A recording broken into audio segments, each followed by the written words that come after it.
চাঁদের মাটিতে জল আগেই জানিয়েছিল ভারত, এখন মাটি পরীক্ষা করে বলছে চীন। আমরা জানি পৃথিবীর একমাত্র উপগ্রহ হলো চাঁদ, যার জন্য রাতের আকাশ 15 দিন আলো এবং 15 দিন অন্ধকার দেখতে পাই। পৃথিবী থেকে চাঁদের দূরত্ব হলো 3,84,400 কিলোমিটার। এর দূরত্বের কারণে এই সাগর মহাসাগরগুলিতে জোয়ারভাটা হয় এবং মেঘ বৃষ্টির জন্য চাঁদ গুরুত্বপূর্ণ।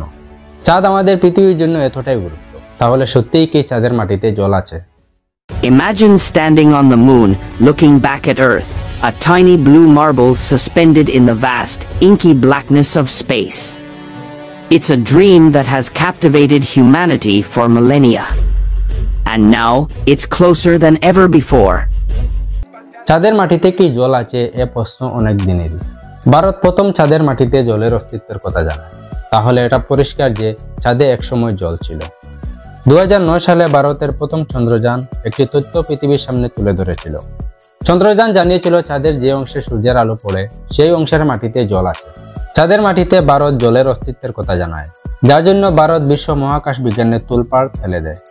তারপর 11 বছর কেটে যাওয়ার পর 2020 সালে চীনের চেঙ্গুই 5 মিশনের আওতায় চাঁদ থেকে মাটি আনতে সক্ষম হয় চীন।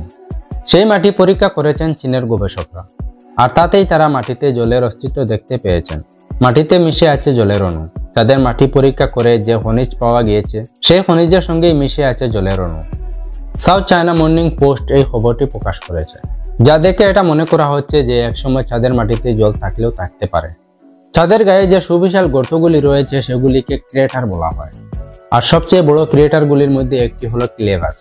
এই ক্লেভাস ক্রেটারে জলের অণুর খোঁজ পায় নাসা। চাঁদ বা মঙ্গলে কি একসময় জল ছিল? এর রহস্য উদ্ঘাটনে অনেকটাই আগুয়ান হয়েছেন মহাকাশ বিজ্ঞানীরা।